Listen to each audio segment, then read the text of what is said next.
time for me to come clean about something. I don't really like Souls-likes. Well, actually, that's not entirely correct. It's not that I don't like Souls-likes, more that I've just never really been all that interested in them. I've never really dived into the genre outside of the series that started the whole thing. Dark Souls was an absolute game-changing experience for me. I'd never played something that married brutal but fair difficulty with a real sense of discovery and exploration. Every time I played the game or spoke to someone about it, I felt like I found out something new. And that feeling of elation, having finally conquered a boss after hours of desperate battle, that was unlike anything I'd ever played before. Obviously, it's a sentiment that a lot of people who have played the Souls series share. The series went on to become an absolute industry blockbuster, creating a sort of perfect storm of critical praise, cult status, and viral internet appeal. It's turned From Software into one of the most respected and anticipated developers in the business. At the time of this video's writing, Elden Ring is a mere month away from release, and the excitement is so palpable. All earned naturally because this formula of crazy hard difficulty, esoteric storytelling, and respecting the player's intelligence is one of the best innovations in modern gaming history. As with anything though, success breeds imitation, and the runaway popularity of Dark Souls and its sequels was always going to lead to other studios taking their own crack at the formula and trying to grab a piece of the pie.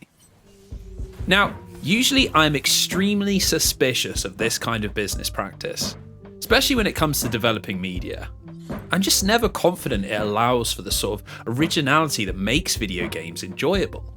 Something being made simply to cash in on the success of another property is hardly the sort of thing that you become a game developer to work on. I think part of why I formed this view is that the first ever Souls-like I played was Lords of Fallen, which came out on the heels of Dark Souls 2 in 2014, and of which I played through the first few hours with a friend one weekend. I just found it all so uninspired. It was slow and clunky, with incredibly drab visuals that lacked the dark fantasy intrigue of From Software's classic. We soldiered through past the first few bosses, but I never found that magical urge to keep playing that pushed me through the hundreds of deaths in Dark Souls or Bloodborne or Sekiro. This meant that despite the critical praise that Nioh got, or how many friends told me I should pick up Ashen, or how creators I respected were singing the praises of Code Vein and The Surge, I always avoided checking out these games, feeling pretty confident that they were just imitations of the real deal, without anything interesting to bring to the table. Cash-ins designed for people who just couldn't get enough of punishing third-person gameplay. Things started to change when I played through Star Wars Jedi Fallen Order, which I picked up because I'm a huge fan of Respawn's games, and I'd heard that they'd made a Star Wars Metroidvania, but with slower, more deliberate 3D combat. To my surprise, Fallen Order wasn't really much of a Metroidvania at all. It was actually a true blue Souls-like, complete with boss patterns to learn, counters to time, and a surprisingly punishing level of difficulty on the higher settings. What surprised me even more was just how much I liked it. It was not only the best Star Wars game I played in years, but it also totally scratched that complex combat itch which had made the Souls games so damn good. Suddenly, my world opened up. I'd been wrong about the Souls-like genre. There were studios out there taking a big chunk of From Software and doing something fantastic with the format. I decided that the next time I saw a Souls-like which tickled my fancy, I'd give it the chance I'd denied all those others. I think it's pretty obvious which game that was. The trailer for Mortal Shell was incredible. It looked so dark and intense, taking the twisted fantasy of its influences and putting it front and centre. This was Dark Souls as designed by Clive Barker or H.R. Geiger, and that just looked so utterly intriguing. That intrigue only peaked further when I discovered that the developer, Cold Symmetry, were actually incredibly small, only around 20 people at the time of Mortal Shell's development, and they were taking on this visual feast as their first ever release. It was just all too perfect. A twisted dark take on a genre that I'd suddenly realised I loved, and a tiny independent studio attempting to make their way without a mega publisher backing them. It was as if the gods of the Souls-like genre had served up a game designed for my tastes. So I bought the game, I played through it quite a few times, and can now proudly say that I'm here to present my findings. We're going to look at everything about the game today, break it down into its parts, both good and bad, and build back up a picture of what exactly Mortal Shell is. We're going to work out where it fits in this new fledgling genre, and look at how exactly such a small studio can compete with the big boys. It's a game that looks like it should be a shameless copy, nothing more than an empty shell.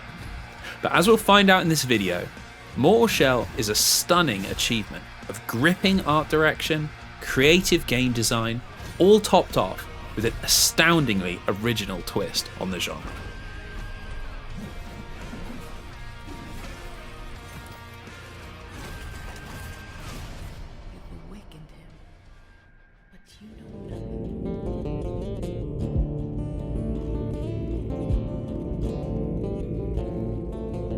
Let's start with the elephant in the room. On the surface, Mortal Shell looks like a pretty blatant Dark Souls ripoff. It's a kind of grim dark fantasy world where you're a nameless thing, battling against a host of monsters who all want you pretty massively dead. It's not exactly hard to see where the influences are coming from, is it? It's not even an unfair criticism. It really does look a lot like Dark Souls. Everything from where the camera's positioned to the way you fight enemies could be from some sort of version of one of From Software's classics. It's a comparison that has been made a lot, and I think it colours a lot of people's initial views of this game. On Mortal Shell's Metacritic page, the phrase Dark Souls comes up a whopping 16 times from just the tiny snippets of reviews that make it onto the main page. It's a cliche at this point to describe something as the Dark Souls of something, and it looks like critics clearly felt Mortal Shell was the Dark Souls of Dark Souls clones.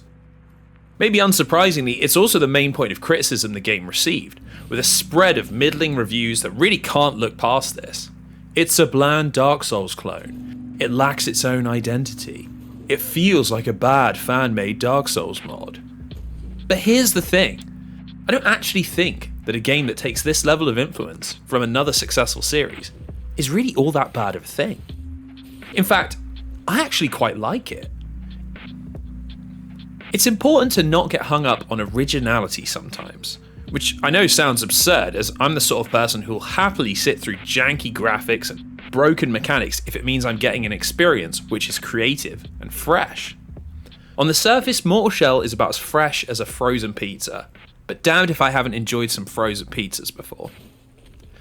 Some of the greatest games of all time are shamelessly cribbed from the innovations of games that came before them. Entire premises, mechanics and ideas are recycled, repackaged and redesigned into new games. It's actually an important part of any creative medium. Does it make Oasis any less of an important band with how often they took massive influence from the Beatles? Does it make Dune any less of a classic because of how closely it runs to Lawrence of Arabia? Is Mr. Robot worthless just because it's built on the ideas of Fight Club? In video game terms, Star Wars Dark Forces immediately jumps out in my mind. It's an absolutely shameless rip-off of Doom with a Star Wars skin pasted over the top. But you know what? It's an absolutely fantastic shooter that delivers on its premise of pulse-pounding space shooting. It doesn't particularly do anything original, but what it does do is iterate on the formula and do so with a high level of polish. The same can be said for huge open world franchises like Mafia, Saints Row or Sleeping Dogs, which are essentially identical to Grand Theft Auto, but take the formula off in an interesting new direction. I think it's a big part of why we forgive this lack of originality. Sometimes something familiar, done well, is actually just as good as something new. Most of the world's largest games at the moment are arguably follower games that perfected other games' initial ideas or have given them a unique spin. League of Legends was created by Dota 1 developers who wanted to break the game away from Warcraft 3's mod scene. The same relationship exists between PUBG and Call of Duty Warzone or Fortnite, World of Warcraft and EverQuest, Hearthstone and Magic the Gathering. The point I'm trying to hammer home is that there's nothing inherently bad about taking something that you know works and putting your own spin on it. There's value in iterating, and without it, we wouldn't have legions of games that people consider to be extremely high value experiences. Not everything can be Super Mario Bros., GoldenEye, or Final Fantasy VII. And you know what? That is okay. It means we're going to disregard those surface level criticisms that it's just a Dark Souls clone, and judge it as its own beast. Because my friends, if you scratch beneath that surface, you'll find that this is a genuinely special game. One that pushes the Souls-like genre into new and incredible places, and does so with a polish that it has absolutely no business having.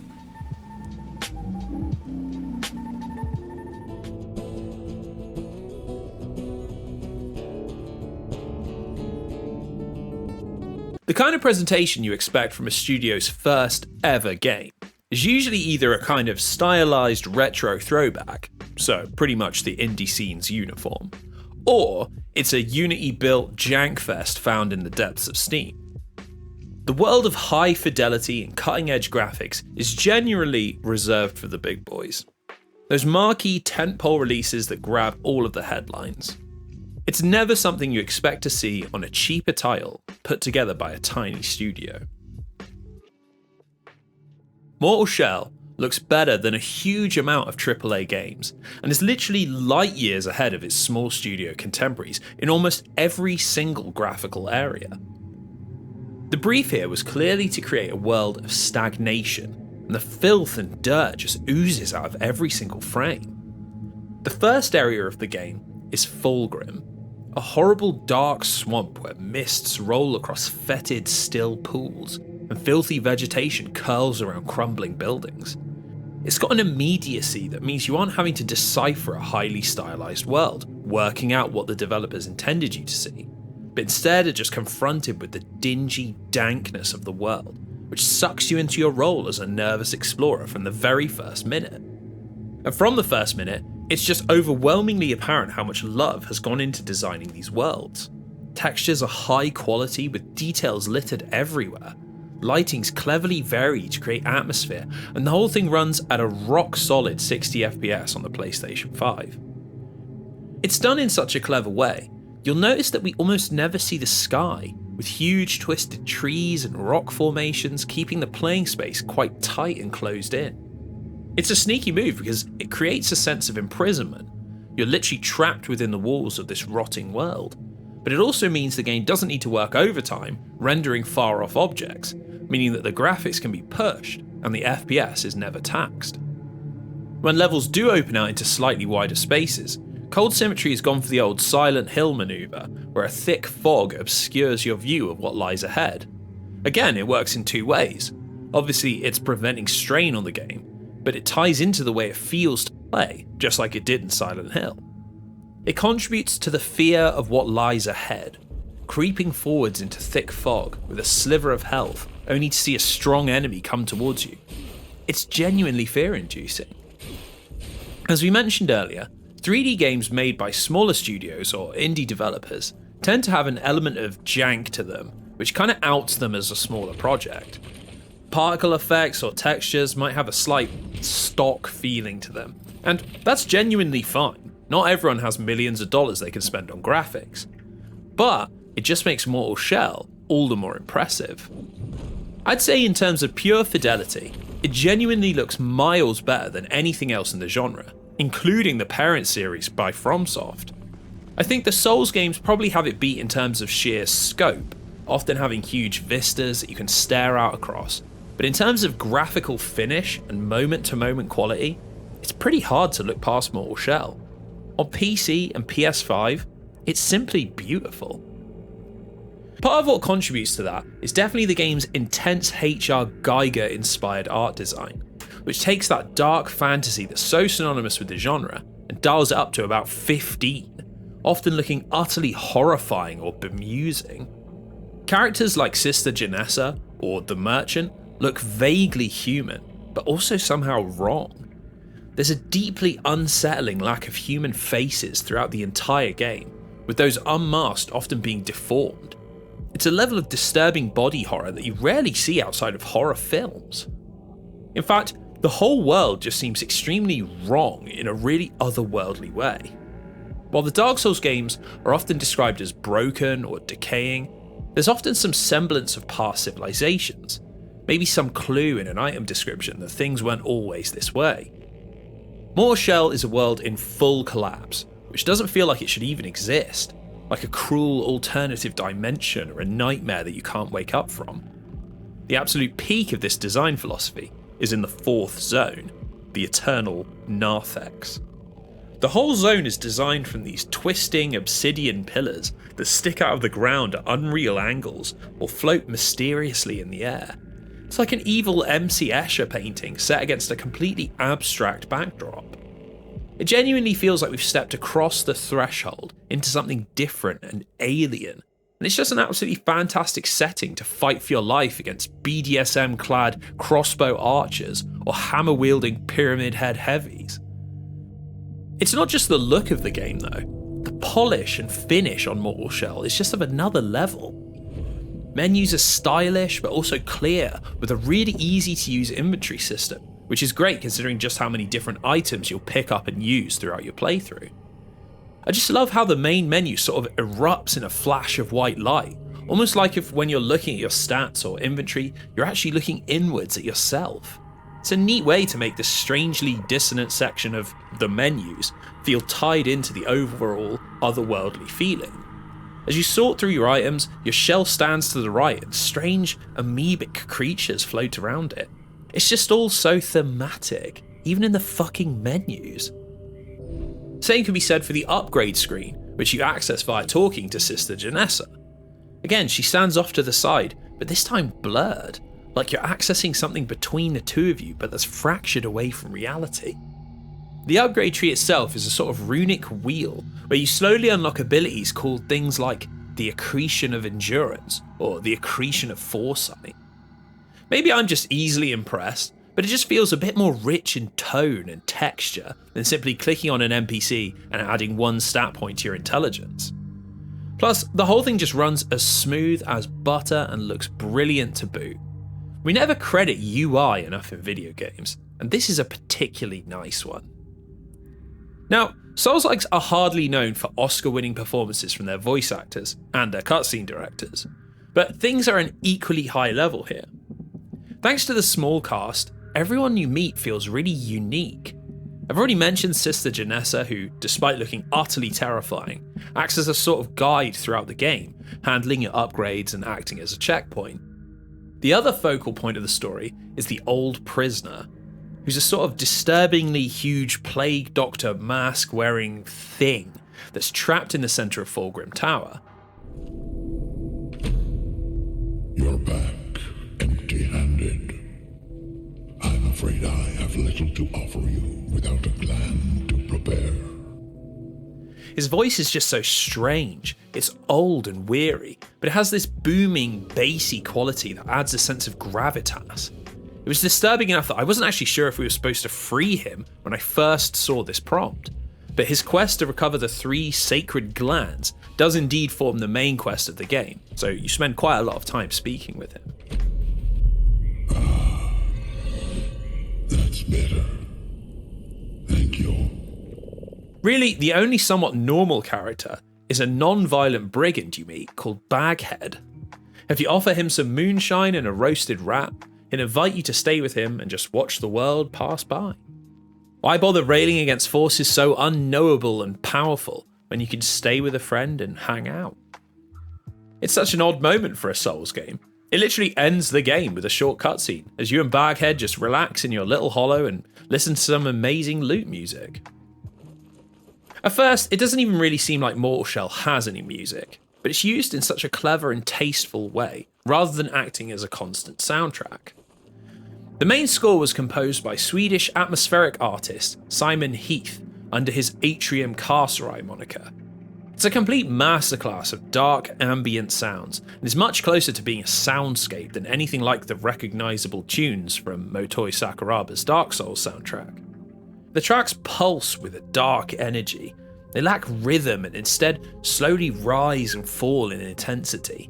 There's human-sounding chanting and industrial noises that sometimes accompany it, or sometimes something that resembles a bitter melody, or long periods of static that aren't really even music at all. Words really can't describe just how much it contributes to the atmosphere of desolation and loneliness as you stumble around a hostile and unknowable world. Music is so powerful when it comes to conveying emotion, and Heath's work here is absolutely brilliant. I've put the soundtrack on so many times while writing this script, or even doing work late at night. It's absolutely transcendent, it takes me right back into that bleak place. As if that wasn't enough, music is also used in an entirely separate, but equally character-filled manner, through the game's many lute-playing NPCs, and the items that allow you to play as well. Throughout the game you see brigands sitting at camps strumming away on lutes, playing a series of songs composed by Alexander Bulgarov. They're haunting minor key guitar pieces that sound like something from a Metallica acoustic album, and they pierce the atmosphere so cleanly when you run into them. It's such a small touch, but it has huge repercussions.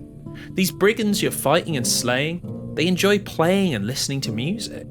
They aren't inhuman monsters of the undead, who sit stationary waiting for the chosen undead to stroll up to them. They have taste. They have interests, maybe camaraderie.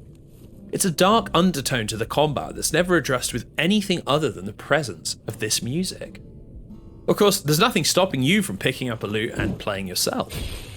It's the perfect counterpoint to Heath's atmospherics. Sorrowful, beautiful melody, and instead of being carefully placed by the game's director, you have complete control over when you hear it. Both Bulgarov and Heath are criminally underrated artists, and I implore you to check out their work outside of Mortal Shell. Especially Alexander, who has some amazing videos of him playing his compositions, which I'll put down in the description. Overall, it's just a package that has absolutely no business being as high quality and refined as it is.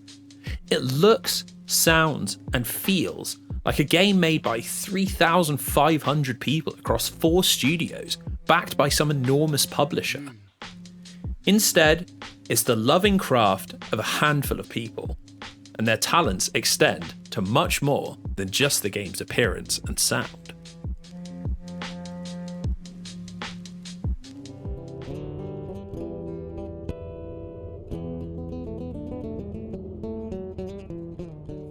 Despite all that, graphics and art direction aren't enough to elevate even the most beautiful of games if the gameplay isn't up to snuff. So let's take a look at what makes it unique. The main thing that separates it from its Souls brethren is that despite how similar the combat looks, there's absolutely no blocking of any kind. Instead, Mortal Shell is designed around a mechanic called hardening. With the press of a button, your shell will turn into stone and you'll absorb the next hit you take, receiving no damage at all. It can be an odd mechanic to get your head around, as at first, naturally you just want to avoid damage rather than standing and tanking it. But the timer for hardening is on a short enough cooldown that you're obviously meant to incorporate this into the flow of battle and use it pretty liberally. What makes it particularly interesting is that you can use it at any time, even mid-roll or mid-combo. It doesn't sound like much, but it means that Harden can be both a defensive and aggressive strategy. At first, I was simply just using it when I saw a big enemy attack coming in, almost using it as a super block. That wasn't until I realised a better way to use it was after I'd rushed into an enemy and expended all my stamina. You see, stamina recharges while you're hardened, meaning you can dive in, blow your load on all your heavy running attacks, and then quickly harden, getting enough stamina back to dodge away to safety after you've absorbed the hit. What on the surface looks like a defensive tool actually becomes a hyper-aggressive one the more familiar you become with it. As you learn boss or enemy attack patterns, you can weave the harden in between your own combo to keep your resources up and the pressure on. It feels incredibly good, and the tactile feedback of the enemy's attack cracking off your hardened skin, opening them up for a counter, is a mechanic that quite literally never gets old. Because the harden gives you access to a sort of pseudo counter, parrying has also seen a pretty major redesign. In most Souls-like games, it's usually a matter of timing in order to open up enemies for a big critical hit, but here it's much more important to the moment-to-moment gameplay. There's no quick healing systems like the Estus Flask from Dark Souls or Elixirs from Neo. Instead, as you fight, you'll build up these points above your health called Resolve, which are a separate resource which you can use to do special moves. Most of these are different varieties of offense. A huge hit that gives you iframes, or a kick which can be used to instantly stagger enemies, but that's not its main purpose. You see, to use your parry actually requires a point of resolve, and when you successfully execute one, you'll get a big chunk of health back. It's a small change, but one that just adds so much depth to the gameplay. If you're on a sliver of health, do you risk going for a parry to recover, or do you just take out that enemy hoping that you'll find a checkpoint up ahead? It means the gameplay is just so much more than swinging a sword and dodging, or hiding behind a shield waiting for an opening. There's real strategic decisions that you have to make. In order to progress, you actually have to pay attention to enemies' attack patterns to know when you can harden or when you can parry. You'll need to weigh up using your resolve for super powerful attacks or to have more heals in the bank. And that's all happening on top of the already satisfying gameplay of dodging attacks and managing stamina from the classic Dark Souls way. I think it's a true innovation in how these games function, in a way that we rarely see from developers making games influenced by Dark Souls. It's punishing, but it gives you lots of tools to handle the situations it throws at you.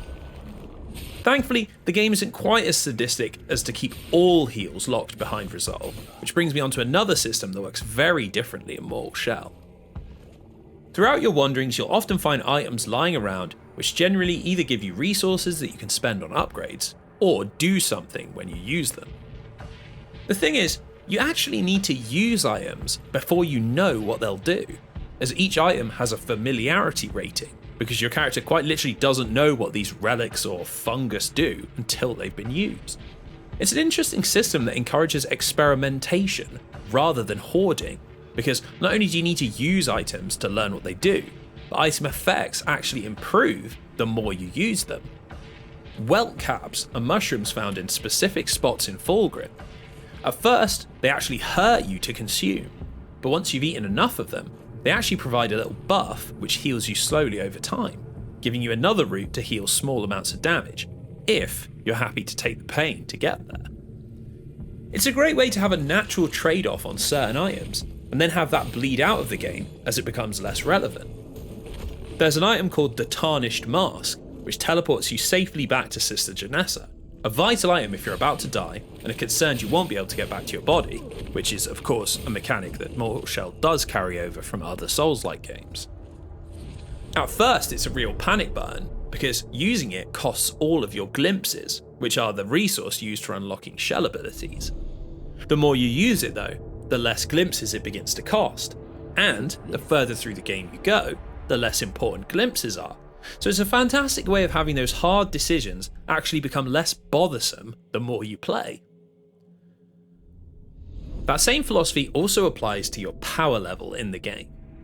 Unlike most other games in this genre, there are no stat increases whatsoever, with all of your health, resolve and stamina governed by whichever shell you're possessing. Throughout the game, you come across these hollow bodies which you can possess and take on their attributes. Each has a different playstyle associated with it, but a very set power level that can only be increased modally rather than through pumping stats up. The abilities that you gain from Sister Janessa are powerful, and some really feel like they can make a big difference. But importantly, you can never gain more health and never gain higher defenses. Because of this, it means the whole game can be very designed, as you can't grind yourself past the section that you're stuck on. The only way to progress is to engage with the mechanics and learn to play the game better. Haros, the first shell you find, has an ability which reduces the cooldown of Harden by 25%. A pretty massive buff, but ultimately, if you can't recognise when to use Harden, it's not that useful.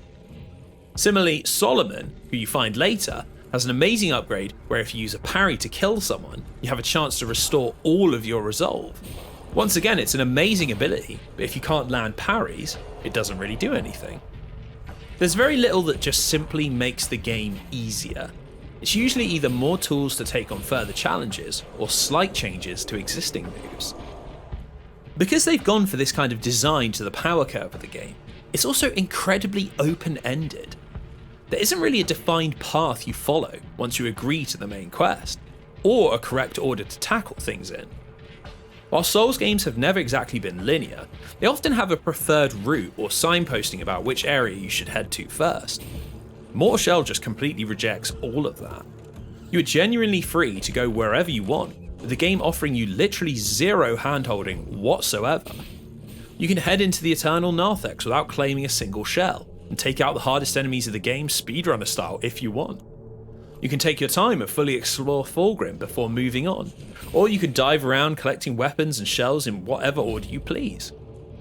It's a game that wants players to engage with it, use items and work out what they do, utilise the systems in the combat to their full extent, and then take that knowledge out into the world and just explore. When it's in full flow, it's easily as good as any of the high points of the Dark Souls series, an elegantly designed take on the genre, chock full of original, interesting ideas.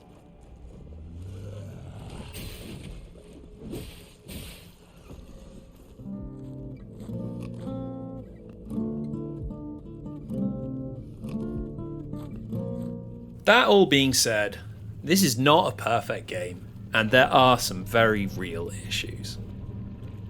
I think that's to be expected anyway, because after all, it is Cold Symmetry's first ever attempt at putting something together, and for all the home runs they've hit here, not everything is going to work perfectly. The biggest offender, and the one that I see come up a lot when people discuss Mortal Shell, is that the first few hours are just utterly punishing and confusing as hell. Fulgrim, the first area, is extremely labyrinthine, with lots of areas looking very similar, and unfortunately, there's absolutely no map to speak of. This wasn't an issue in FromSoft's Classic, because the levels were chock full of memorable locations or unique enemies that helped paint a mental map of the zone you were in. And that's on top of the fact that the majority of zones tended to only have a few directions you could go in at any time. Fulgrim is essentially a maze of swampy corridors where basic enemies tend to repeat a lot, and there are only a few areas with easily identifiable landmarks, like the graveyard or the cliffs before the Narthex. It's ridiculously easy to get lost and have absolutely no idea where you're going, and the fact that this comes right at the start of the game, as you're trying to come to grips with the hardened mechanic and have absolutely no idea what any of the items do, well, it just all combines for a pretty fucking brutal first few hours. It does get a hell of a lot easier the more time you spend there, and by the end of the game you're flying around Fulgrim like you were born there. But you just can't ignore that it's clumsy design to open your game like this, and it's probably put off quite a few people who would otherwise have enjoyed the game. I can also see why people don't like the healing system, which in practice doesn't exactly work as well as it does on paper. You see, part of the problem is that the healing you get from the parry doesn't really work when you weigh it up against the risks. Enemies hit seriously hard in this game, and missing a parry and taking the hit instead of the small heal you get is just double punishing, putting you in a worse position than if you just killed the enemy instead. It means that for players who aren't parry gods, the game is going to involve farming a lot of welt caps in Fulgrim, which only spawn every 5 minutes in just a handful of locations. Even if you are comfortable parrying, when you dive into one of the game's lengthier dungeons, where you have no idea what sort of enemies you're going to encounter, it's pretty impossible to goad yourself into it without a little stock of mushrooms to back you up. It's the same problem that Bloodborne has. Even though the game attempts to have a health regen mechanic, it's pretty impossible to get away from just carrying potions, and Mortal Shell is no better in this regard. Get some podcasts on or get Netflix up, because you will be running in circles farming mushrooms at some point. The moments where Mortal Shell are at its very worst are just after you clear one of the levels and collect a sacred gland, of which there are 3, protected by 3 unique bosses. Instead of some dark magic warping you back to the old prisoner, you have to backtrack through the entire level all over again, although now with fully respawned enemies, often of a much stronger variety, and all alerted to your presence and positioned in a way that's often impossible to avoid. It screams of padding, because your journey out is much more difficult, but without the exciting what's around the corner of your journey in. All of the high from beating a boss sucked out by this boring backtracking.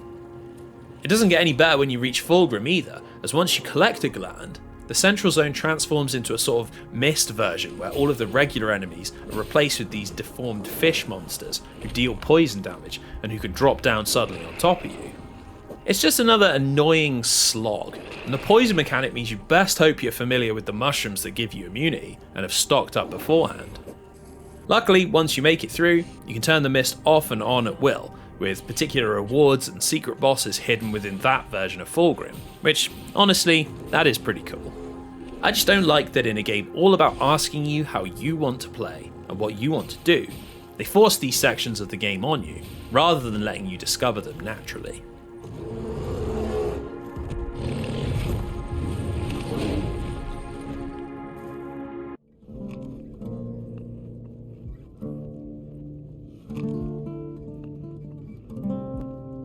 Probably the weirdest part of the game is something that you won't see in reviews, because it's an element that doesn't really show up until you've progressed a good chunk of the way into the game. Because you aren't able to grind enemies to improve your health or defenses, the power curve of the game is extremely set, playing out in the same way for every player, despite all the variety in weapons and skills. It means that the game needs to be balanced incredibly finely, maintaining risk and danger at all points of the game, while rewarding you for overcoming obstacles with meaningful upgrades. I'm not exactly sure that Mortal Shell nails this, at least in the traditional way, and it can often feel like an oddly put together game. As we discussed, the game begins at a level of difficulty that's much higher than its peers. You're constantly lost with no idea where to go. You only have Haros, the first shell, who doesn't really excel at anything, with 0 upgrades, and unless you've done a ton of research beforehand, you don't know what any of the items do, or really how to use any of the mechanics. The more you play, the more you move up the 2 power curves that these sort of games have. Firstly, there's the knowledge curve. You become more familiar with the game's mechanics and start to learn the game's design language, meaning new obstacles become less and less daunting as you figure out the sorts of strategies that you'll need to employ. You know what items you find useful and which skills suit the way you play, which all contributes to you becoming a better overall player. Secondly, there's the in-game power curve. As you unlock weapon upgrades and shell upgrades, you legitimately become stronger. That sword you've upgraded means you do more damage, and the skill you've unlocked means you have a new powerful tool for that situation that was previously pretty damn hard. It's the natural progression of Soulslikes. As your skill improves, so does your character, and you take on ever more difficult challenges to balance these out. One of the great things about Mortal Shell actually ends up making this system not really work, or at least not in the way that most people would expect. That open-ended structure, how you can choose to take on any of the zones in a non-linear order, means that the difficulty sort of caps out once you reach a certain understanding of the game and your shell reaches a certain power level. It's an open-ended game, but it very much feels like there is an optimum way to play through the game in order to maintain the game's difficulty.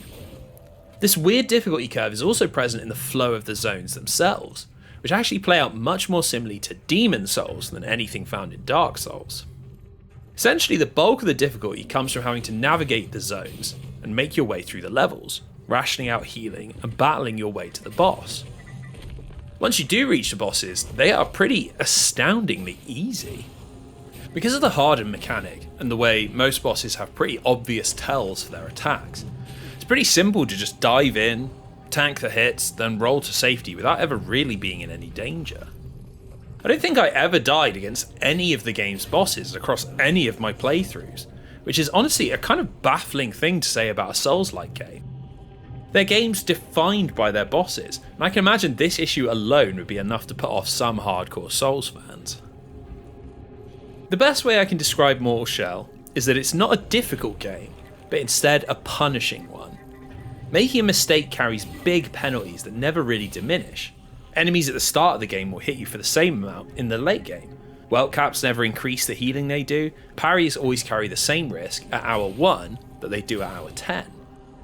Effectively, it means the more you play and the more you progress up those curves, the less often you make mistakes, which can make the game feel like it's becoming easier. When you do finally miss a dodge or go to harden before it's recharged, you'll be reminded in a brutal way that Mortal Shell is not a game that pulls any punches and will not forgive any sloppiness. It's definitely different to the never-ending scaling difficulty of other Souls-like games, but it's elegant in its own way, and can actually make early zones still feel relevant despite lacking some of the oppressive late-game challenge. It demands concentration throughout, and if you let it lull you into a false sense of security, it'll have your guts for garters.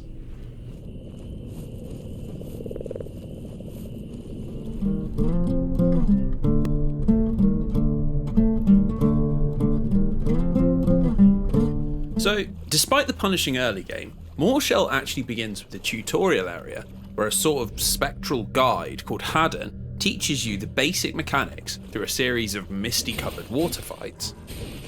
As if any further evidence was needed of my rusty Souls-like skills, I actually lost to the tutorial boss, which caused a massive demon fish to swallow me up and transport me to the game proper. You're dropped off in a shallow pool and have to crawl through a tunnel that bends in reality warping directions while the title screen plays over eerie ambient noises. It's a great opening that oozes a cinematic stylishness that's just not really ever been a part of the Souls-like equation. It's genuinely spooky and haunting, feeling like you're stepping into something otherworldly rather than starting in an epic fantasy adventure.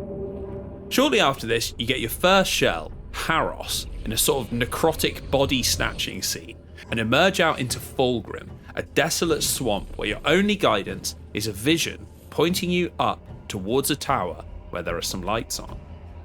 Obviously, this is the point where the aforementioned wandering around aimlessly starts, but once you eventually get to the tower, you meet the deformed Scooby-Doo gang of NPCs who make up your base of operations. There's Sister Janessa, who handles your shell upgrades, the old prisoner, who you're trying to free by collecting the 3 sacred glands, and the shopkeeper, who looks like some sort of hideous monster from Berserk, but is actually weirdly friendly. And this is where things are going to get pretty dicey for most people. You've got to find the 3 glands, and that's literally all of the guidance you get. It's pretty obvious from the tombs in the tower that there are other shells out there in the world, and upstairs it's pretty clear that there are other weapons, but where any of this stuff is anyone's guess. The next few hours involve wandering around, looking for items, trying to work out what stuff actually does, dying against a mini-boss called the Grisha, and essentially just being absolutely bloody confused. I'd say the turning point for me came when I finally beat the Grisha, which unlocked a new shell, Solomon the Scholar, and a special move, the Mechanical Spike, which lets you spend a resolve for a sort of mega hit. See, Solomon's stats means that he has almost double the resolve of Harros, which meant that I could build up some resolve and pump out mechanical spikes against the big boys. At that point, things picked up in the pace department. I found the first proper dungeon, which is the Tomb of Ashes, and that plays a lot more like a classic Demon Souls level, where it's very linear and it's all about learning the optimal way to navigate encounters. I found a few weapon upgrades for the sword, hit a few guys with mechanical spikes, and creeped my way carefully around the Molten Tower until I got to the first boss. It's actually an insane shame that the bosses are as easy as I said earlier, as the actual design of the fights is pretty cool. Imrod the Unrepentant is insanely imposing, considering just how much bigger he is than anything else you've encountered at this point. The way he just bears down on you while smog and ash clouds the battlefield is absolutely terrifying. Unfortunately, he's ludicrously susceptible to diving in with a jumping attack, tanking his counter with a harden, and then just rolling away and letting it all recharge. Once I got that rhythm down, it really was kind of a cakewalk, which sucks considering how visually grand all this is.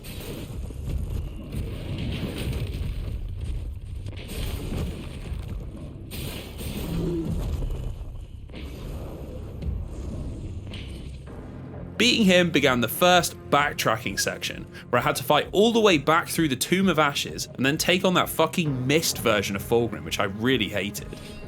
Now, you can't see it in the footage, but there is a design choice here which almost made me stop playing, literally pushing my sanity further than any video game has a right to.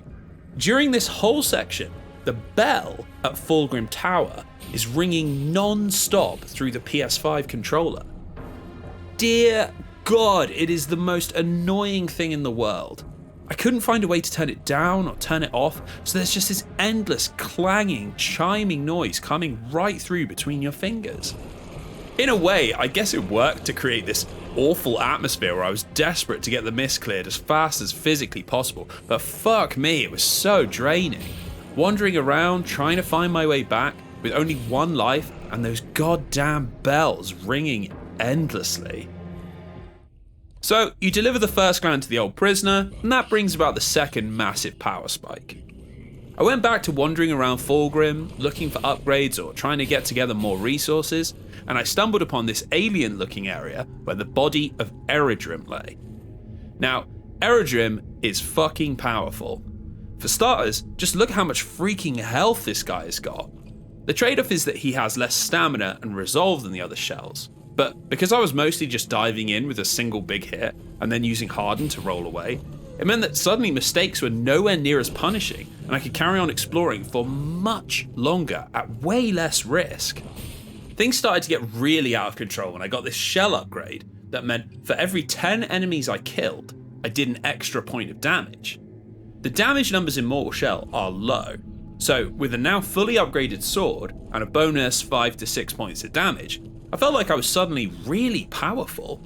Apparently this skill actually used to be uncapped, which could keep going into the hundreds, allowing you to absolutely balk bosses in seconds.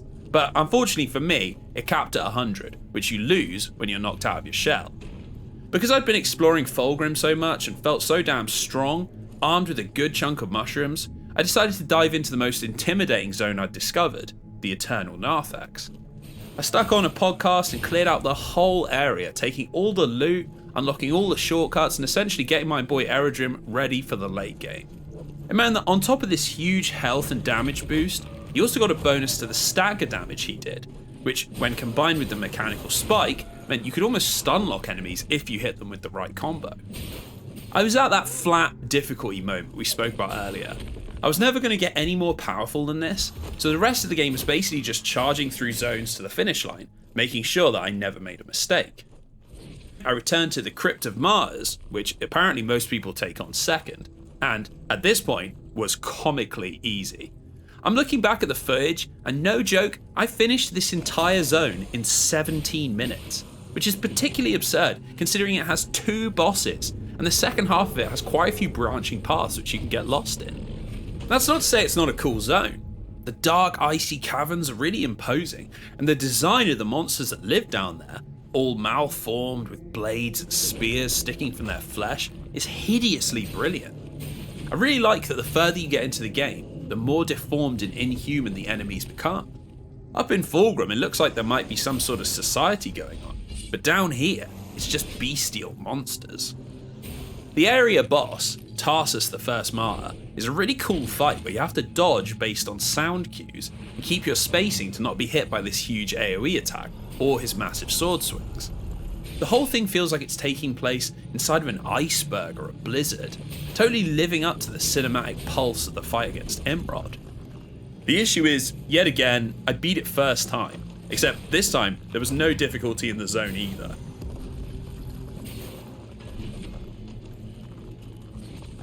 Things luckily returned to something more akin to a challenge when I went back to the Eternal Narthex. The whole second half of the Narthex turns into a kind of twisted dreamscape of a level. Stairways that lead to nowhere, complex systems of teleporters, and the risk of falling to your doom hanging over almost every single encounter. It's the oldest trick in the book, making it harder by adding some instant death pits, but it genuinely works quite well in a Soulslike game, because having space to roll around in is such a huge tool in making combat easier. Suddenly, the slightest twitch of the camera can turn the backwards dodge into a kamikaze dive, and it means the pace slowed back down to that careful creep from the Tomb of Ashes. Combined with the alien visuals and the feeling of ascending up into some sort of corrupted heaven, the quality came rushing back in, and I was really enjoying myself again. Not bad considering all they added was some pits to fall in. Cruciix the Twiceborn is the Red Gladiator attempting to prevent us from taking the final sacred gland, but much like his compatriots, he doesn't actually pose much of a threat. He's got a lot more moves than either Imrod or Tarsus, and his little homunculus friend can shoot at you from range, which should prevent you from spacing him too much. The problem is, once again, it's all just not enough to pose a real threat, and as long as you can read his moves, which isn't particularly hard, it's It's really easy to harden at the right time and punish any attacks he does try to make. Weirdly, the boss fight actually gets easier after the first stage, where his little chess buddy dies and Crucix fights you on his own. I really can't get over this little cutscene though. For a game which oozes polish and refinement, this one little cutscene looks so bad. The camera just feels in a weird, off-kilter position, and the way it tracks him as he freaks out looks absolutely hilarious. It's probably the one presentation choice where I think they fired a complete blank, and it means I now think of Crucix as a sort of goofball character rather than anything scary. Anyway, in his second phase he attacks a lot more, but his moves are much easier to read, and he's lost all his ranged attacks, meaning I took him down without anything like an issue. So, you rip the last gland out of this disgusting, berserk lobster thing and return it to the old prisoner, quest finally complete, ready for him to fulfill his end of the bargain and get you both out of this hellscape. Only, the game has one final twist for you. Turns out the visions that the old prisoner had, premonitions of escape if you could collect the sacred glands, didn't include himself. In a cruel twist, the ascension away from the miserable plane of existence which you inhabit is only meant for the foundling. The old prisoner, incensed with this injustice, decides that if he cannot have freedom, nobody should, and he emerges as the final boss of the game.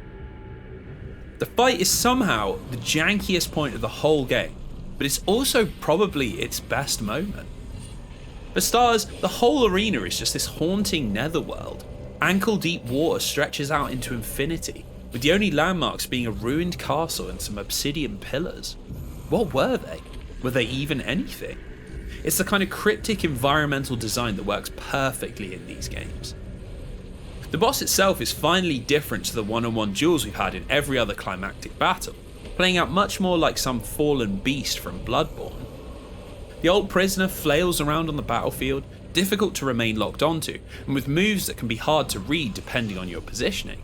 It's fantastic because it renders Harden not nearly as useful as it was in previous fights. Getting in and staggering him only to harden against the counter won't work, so you have to dodge and take your chances to get damage off. The fight actually gets even weirder as you progress. The old prisoner will release these waves through the water that can knock you down and leave you really open when combined with his rushing attacks. It all ends up feeling pretty unrelenting. On top of this, he also calls out these dark foundlings that end up really swarming you if you don't take care of them. I actually died once during this fight from simply being overwhelmed by the waves, trying to stay away from the prisoner's huge swipes and being zerged by what felt like 15 minions. As the fight climaxes, a huge whirlpool opens in the middle of the arena, sucking everything into its abyssal maw. It's actually a pretty cool moment, as from looking online, it catches a lot of people out. For every one of the dark foundlings that the maw absorbs, the old prisoner regenerates health, with the potential to get a huge chunk of it back if you simply leave these grunts to disappear beneath the waves. I think the mechanic is time-based, as I managed to kill him before he did it again, which is a shame to be honest, as it looks so damn cool. I'd like to do it more. So, you defeat the old prisoner, and you're given a chance in the final moments to either allow him to take the power, or for you to take it for yourself. A grim final choice suitable for a game that dwells completely in the darkness. I of course took the power for myself, and the foundling ascended up into the heavens, finally free from the hell world that he'd become trapped in. The screen goes to black, credits roll, and you appear right back in Fulgrim. Functionally, ascending puts you straight into a new game plus, with Sister Janessa telling you that the cycle remains unbroken. Ascension not necessarily meaning freedom. A final cruel joke from a game that loves to torment its poor faceless antagonist. Well, sip this and you'll see.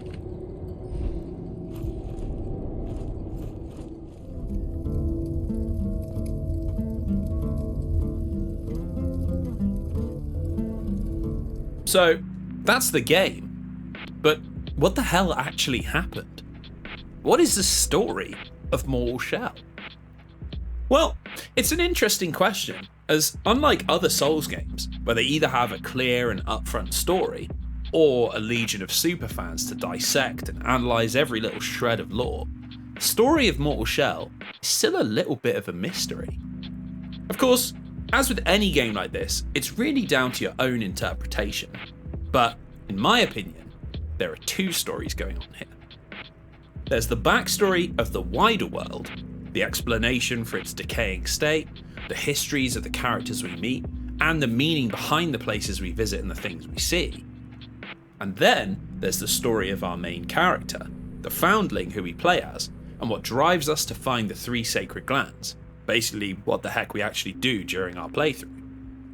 Much like the From Software games, actually working this stuff out is a pretty tall order, requiring a combination of item descriptions, cryptic NPC dialogue, and interpretation of the environment. This is absolutely not a definitive lore guide, but simply what makes the most sense to me, given what I've read so far. The fulcrum that the whole game, main quest and wider world all revolve around are the revered. It's unexplained where they came from or what they want, but they're essentially godlike beings around whom devoted cults and religions have formed. People are drawn to these organizations from across the world and find themselves in the world of Mortal Shell.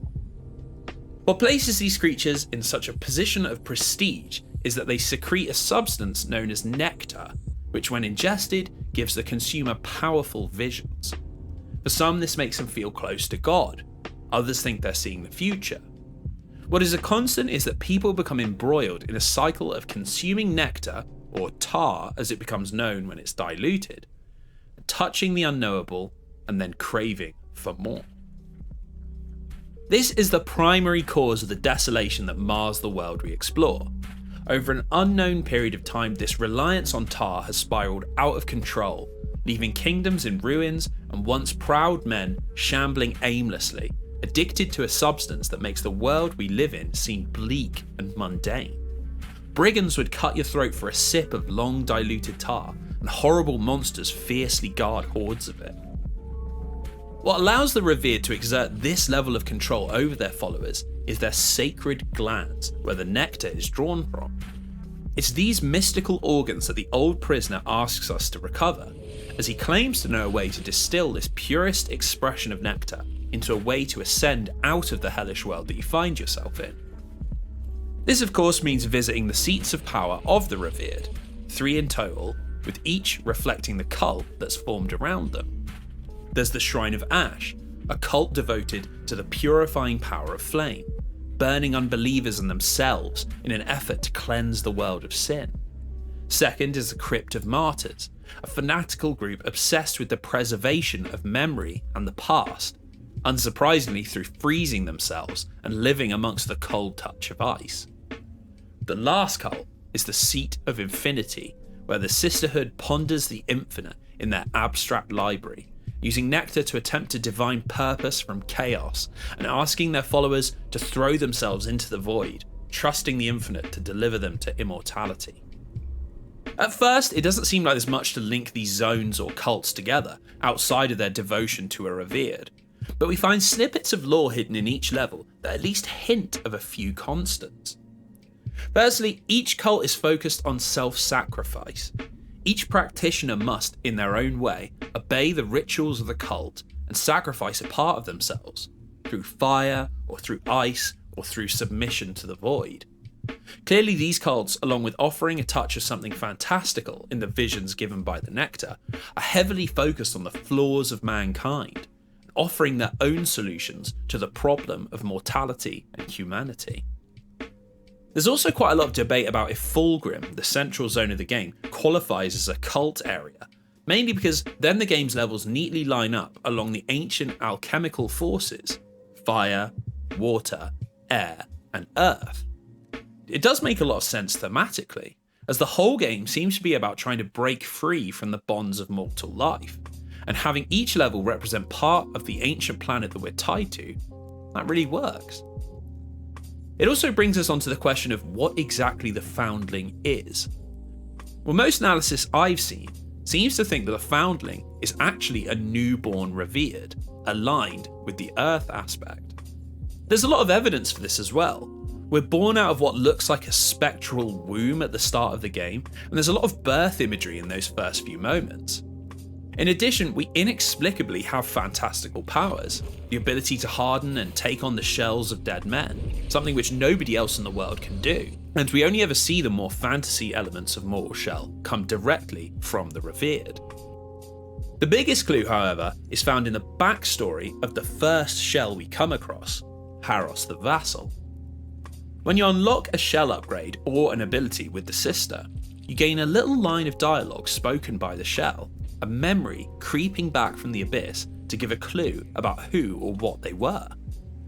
Haros was a knight, sent to destroy a Revered, but who fails in his mission after he underestimates the brigands of Fulgrim. Ambushed and mortally wounded, he wanders mindlessly, hoping for salvation. Instead, he comes across a strange ritual where a few devoted cultists are birthing a human-like creature with sallow skin.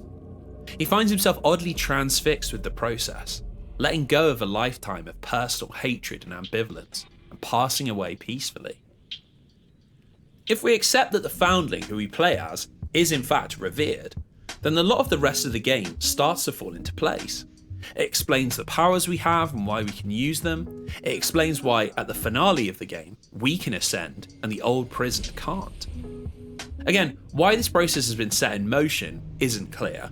Are we a tool being used to destroy the other Revered and secure hegemony for our benefactors, the sister who guides us and Hadern who trains us?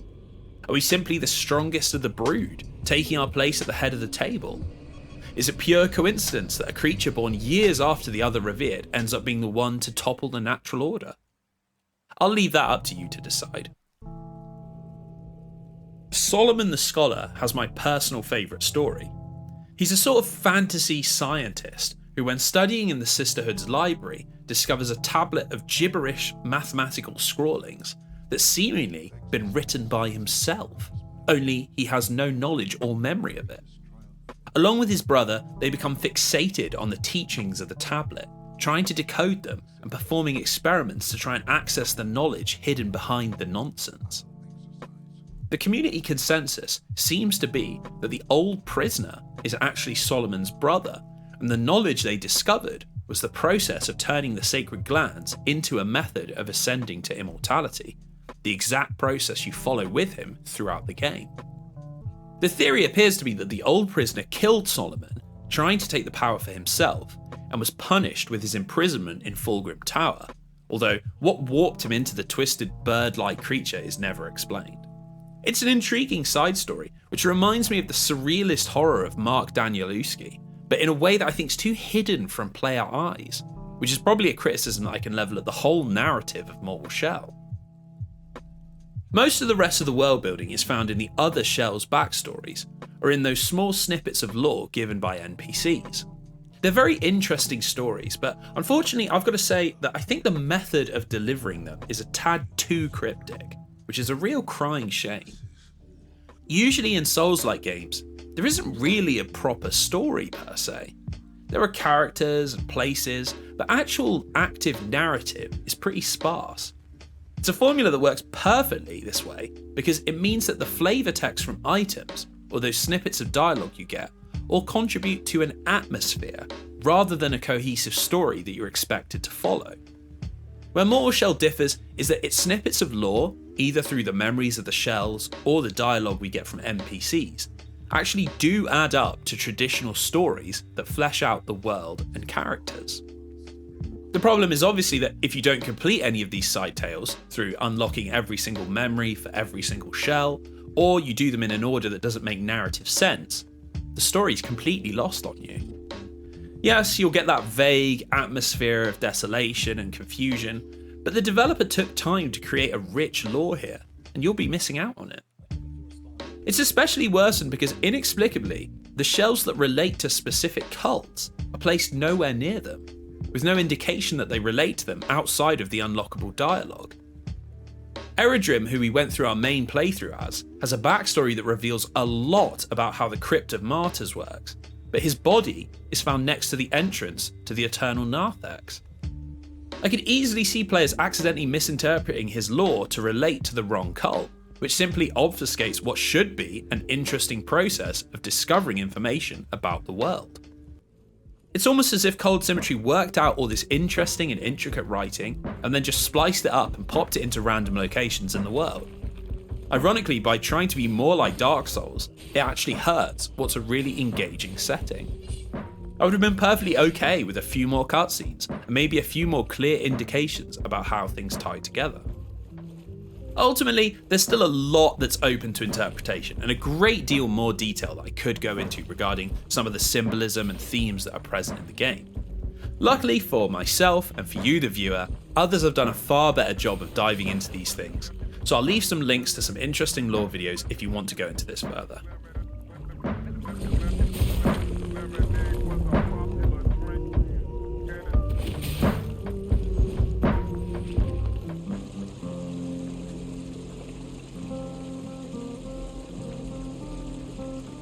Let's go back to the game itself. Something that I'm sure the more attentive among you will have noticed is that Mortal Shell is short. Like, super short. There's the central hub where you begin, the 3 dungeons with their 3 bosses, and that's really all the game has for you to explore.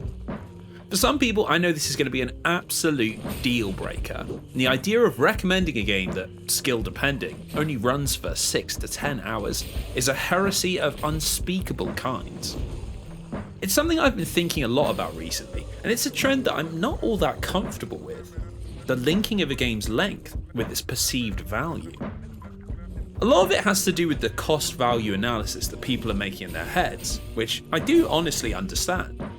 Persona 5, for example, even if you only pick up the base game, takes around 120 hours to beat. So for only £30, that's a pretty decent way to spend your money, especially if you don't have endless cash to spend on endless video games. The same could really be said of the inverse. There's games that are shorter, but held to be of such high quality that it's worth them being at a lower hour per pound spent. God of War 2008 is surely the classic example. At about 15 hours, it's a hyper short experience when compared to most AAA games, but the game is just so goddamn good, so chock full of memorable moments and characters that it's all worth it. The problem with this way of looking at games is that there's this implication that your experience with the game is finished once these hours have passed, and that's where the value ends. It ignores a massive factor that's often central to the design philosophy of a game like Mortal Shell, but is so often ignored in these discussions. It's replayability. It's something that's inherently baked into the DNA of the Souls-like genre. Putting together different builds, New Game Plus, speedrunning and challenge runs. They all fit so naturally into the way that the Souls-like is formed, with just enough variables to make completing the exact same game all over again just as fun and worthwhile as your first experience. It means that I don't think you can really look at how long a Souls-like game is and get an accurate idea of how long the game will take you to reach the point where you're finished with it. By the time I reached the end of Persona 5 and God of War, I was ready to move on to something else, but when I beat the final boss of Mortal Shell, I dived right back into New Game Plus and just carried on playing. Mortal Shell might only be 6 to 8 hours long, but I think it's actually one of the best things about the game and suits it perfectly. For starters, the game has been priced accordingly, and currently you can pick up the PS5 version, which has been updated to run at a much higher resolution and a constant 60 frames per second for around £20. Excludes the cliche advertising, but that is a goddamn good deal, considering the release price of most AAA level games. From a more pragmatic view, the short length means that Cold Symmetry could focus all of their attention onto making a really polished and robust small slice of a game. Remember that this is the studio's first output, and trying to take on a 50+ hour game and also bring in all of the quality that people expect from a game of this genre would likely result in a much bigger dose of jank. That shorter length directly raises the quality of the experience, and I think Cold Symmetry absolutely made the right call here, going for refined focus over grand scope. The runtime also makes the game incredibly easy to recommend to people. Souls-likes are demanding games. They take time to learn, not just in terms of gameplay, but in terms of the systems they're built on top of. It's pretty common to still really be feeling your way around the game 10 hours in, and have hours and hours of gameplay still ahead of you. They are real endeavours to play through, and again, skill dependent, can easily last 60 hours, especially if you get stuck on a few different bosses. It's actually refreshing to play a game in this genre that's just so breezy. Obviously it's difficult and punishing, but there's a sense of satisfaction in playing an experience which is only meant to be a short jog instead of a marathon. It means you might actually engage with all those amazing replayable elements that are possible with a Souls-like. Giving the speedrun a go is a legitimate possibility, or seeing how many times you can get into New Game Plus, or even simply just beating the game again with a completely different weapon and shell. Before you know it, Mortal Shell isn't a 6-hour game, it's become a 20-hour game, and then a 40-hour game. It's all down to how you want to approach it, and its short length actually makes it a lot better. It's a delicious little snack to Dark Souls' heavy main course. It's a simple metaphor, but it describes exactly where this game sits in the world of Souls-likes. Or, at least, that did describe it perfectly, until August 18th, 2021, when Cold Symmetry changed everything and released the Virtuous Cycle.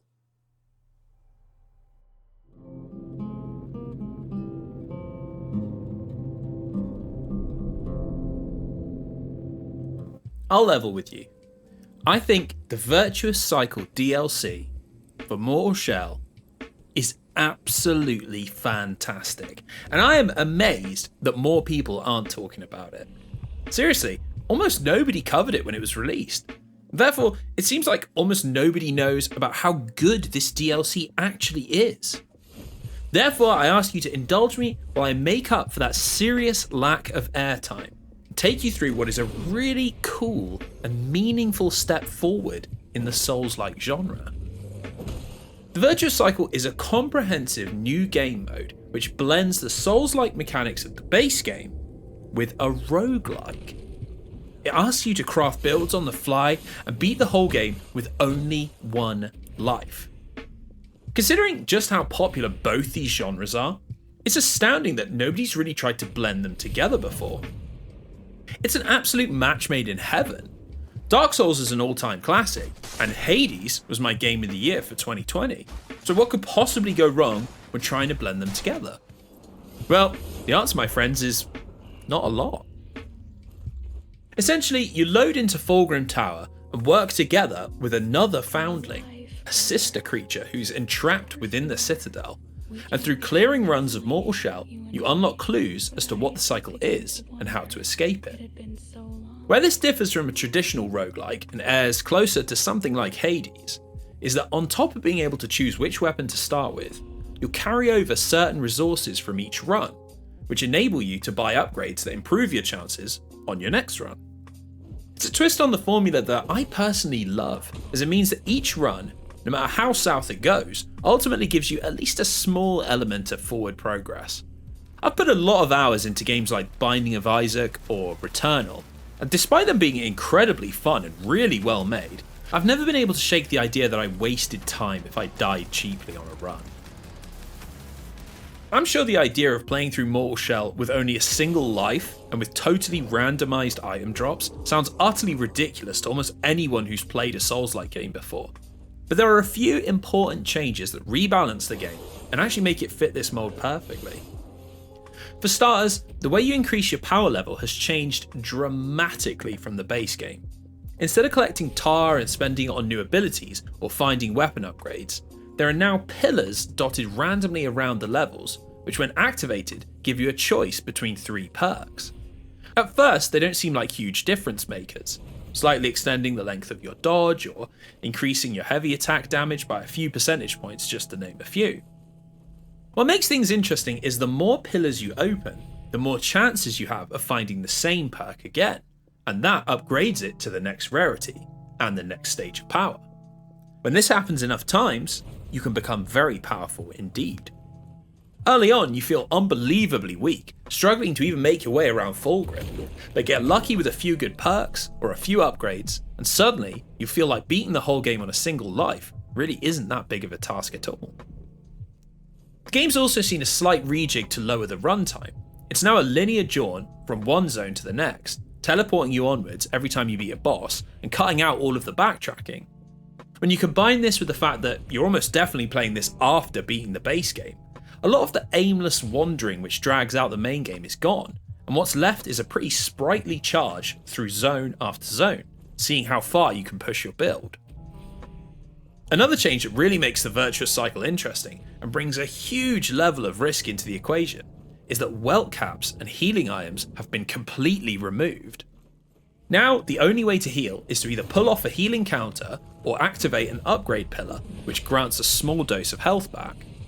It leans even harder into the risk-reward healing system of the base game, but in a much more satisfying way.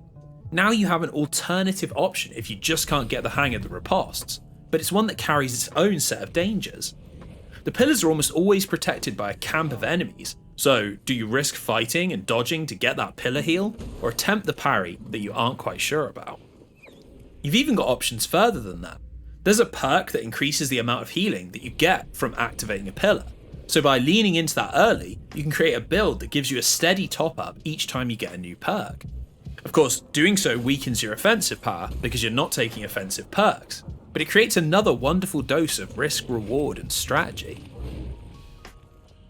On top of all of this, there are also unlockable alternative skins for the shells, which give you different bonuses that change up your playstyle. What's nice about these is that they sit behind this sort of achievement system that gives you something else to work towards that isn't just clearing endless runs of the cycle. The most overpowered is clearly the Anointed Butcher version of Eredrim, which starts with a 20+ damage perk. If you combo this with a bunch of the other damage boons you can get early on, it can make for a pretty hardcore broken build that just absolutely destroys bosses in just a handful of hits.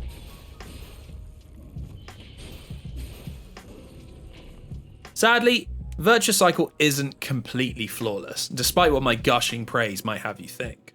There's this really annoying gating that happens in your first few runs, which artificially drags out how long it takes before you start making meaningful progress. One of the upgrades allows you to keep a certain percentage of the tar that you die with, an absolutely crucial mechanic that allows you to start progressing from run to run. There's absolutely no reason that this isn't just a baked-in mechanic, and annoyingly it creates this sort of dead period at the start of the game, where you simply need to just grind until you can keep 100% of your tar for each playthrough. I feel a deep, meaningful compassion for anyone who grinded away trying to unlock the other permanent upgrades before this one. It's a pure time waster, but luckily that's the lone blemish on an otherwise fantastic DLC package. When I finally beat the cycle for the first time, it was with a ludicrous build that essentially fully healed me every time I got an upgrade, which I was finding extremely regularly thanks to the perks I'd chosen. This was on top of the most nonsense damage pumps to my heavy attack, which meant I one-shot almost everything and emerged from each fight almost unscathed. The final boss of the cycle has been reworked from the old prisoner into a gauntlet boss rush where you go straight from Cruciate's Twiceborn into fighting every single shell in a corrupted form. It's actually a really cool final moment as it's essentially 5 boss fights in a row, and it really pushes your skills as there isn't an opportunity to find any healing in between. All in all, it's just an absolutely fantastic DLC. Rather than just adding a new zone with a higher level of difficulty, it reworks everything into a genuinely fresh and different experience, one that you could arguably enjoy without playing the base game. That being said, I think this is such a great way to continue to enjoy Mortal Shell that builds perfectly on the skills and experience you have after a playthrough of the base game. It's such a sweet mixture, Souls-like and roguelike working in perfect harmony. I really hope other studios dabbling in this kind of game take notice and try to take on their own versions of it, and I hope other people realise that this amazing little minigame is hidden away in this DLC.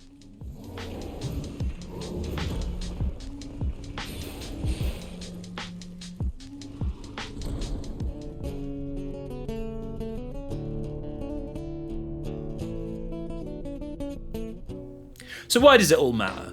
Why bother making such a long, sprawling video about Mortal Shell? Well, beyond the fact that that's sort of my thing, and editing is for losers, I think there's a beautiful rebellious streak to Mortal Shell.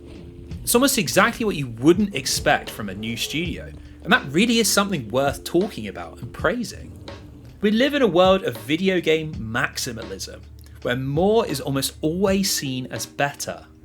Runtimes for AAA games have ballooned well over the 50-hour mark, having gone all open world and service driven, designed to keep players locked in for weeks at a time. It's great if you just want a whopping big portion of video game, but it's not a formula that's right for every type of game, or every studio. Mortal Shell is just such a bold rejection of this. It's a 110% prime game with zero fat whatsoever, a pure celebration of tight and purposeful gameplay design and thoughtful pacing over the kitchen sink approach. Part of what made me want to speak about Mortal Shell is the size of Cold Symmetry, and how I really hope their success paves the way for smaller studios to step back into the arena of video game development. Unfortunately, we've all seen the demise of the small to medium-sized studio over the last 15 years, and it sadly robbed us of so many beloved series and so much creativity. Visceral was shut down, taking Dead Space with them. Westwood was shut down, taking Command & Conquer. Lionhead were closed, robbing us of any more Fable games. So many incredible series and franchises have sadly gone the way of the dodo, and short of a generous publisher deciding to go for a remake, there isn't much hope that we'll see fresh entries anytime soon. Those smaller studios that did survive are now almost all owned by larger publishers or mega studios. Companies like Eidos and Crystal Dynamics are now slaves to the endless money pit of Marvel licensed games, while Obsidian and Arcane now develop live service games to keep people tied into Microsoft's Game Pass. It's a direction that I'm not completely comfortable with, and I honestly believe this lack of studio independence is going to be a big issue in the industry moving forwards, especially if we're looking for original and unique experiences, and not just those that generate the most sales. Now don't get me wrong, obviously making a Souls-like game isn't exactly the most creative first step for our fledgling studio, but what it does mean is that it's possible to create something that feels and looks AAA, while still being a smaller independent studio. I really hope that more studios see the path that Cold Symmetry has forged and look to follow in their footsteps. It would be wonderful to look back in 5 years and see that small studios don't just produce pixel art indie throwbacks, but fresh, new, good-looking experiences. That the term AAA has been redefined to not just mean games that cost millions and millions of dollars to produce. Ultimately, this grand symbol of independence versus being part of the machine only works because Mortal Shell is a damn fun game and proved to me that you don't always need to be a wholesale innovator to make a really quality game. Consider my opinion on Souls-likes well and truly changed. I am now a believer in the value of the genre. If you love Souls-like games and you want to blast through something until Elden Ring comes out, Mortal Shell is the game for you. If you aren't sure about the genre and want to give it a try but don't have 70 hours to spare, Mortal Shell's the game for you. If you want to try out a thrilling and original take on two of the most popular genres of the modern era, Mortal Shell is the game for you. Hell, if you just want to support a new studio that's trying to make top quality games without anyone to answer to, Mortal Shell is the game for you. Hope you enjoyed the video. I'll catch you next time.